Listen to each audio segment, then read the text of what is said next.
let's answer this question about gadgets. Hi, Teacher Tina. How to handle po kapag gadget glued na yung bata and ang hirap po sobrang pasunurin mag-aral. First of all, if the gadget use of your child is already affecting studies, behavior, health, kagaya ng pagtulog or pagkain, at ang pinaka-importante, kung ang gadget use po ng inyong mga anak ay apektado na ang relationship nila with you, kailangan na po nating i-limit, bawasan, or i-manage yung paggamit nila.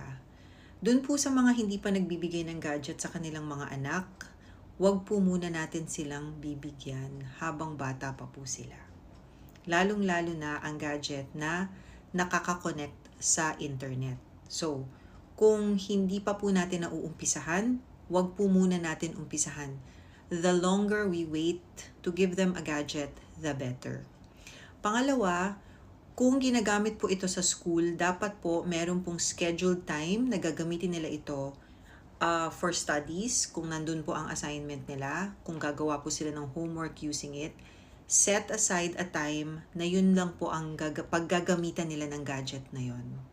Kung ginagamit po natin ang gadget para manood ng, let's say, videos para sa pambata, ang suggestion ko po, hindi po nila hawak yung gadget. Ang gadget po ay ikakast natin or ipapalabas natin sa monitor o sa TV ninyo sa bahay para lahat kayo ay nakakanood. Hindi lang po siya ang nanonood at wala siyang control dun sa gadget.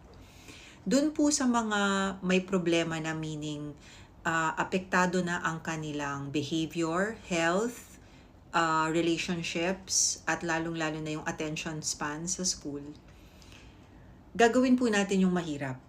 Yung bawiin po yung gadget or bawasan yung paggamit nila.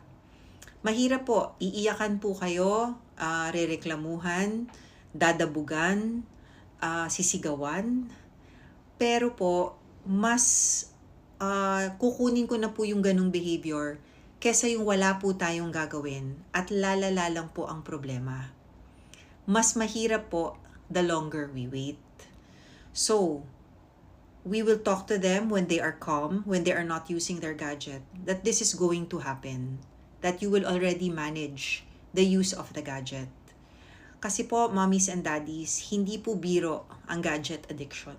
Hindi po biro ang pagkalulong ng mga bata sa paggamit sa gadget. And it's really very addicting. Naiintindihan ko po na madali pong magpatahimik ng bata or lalong-lalo na kung busy kayo sa trabaho sa bahay.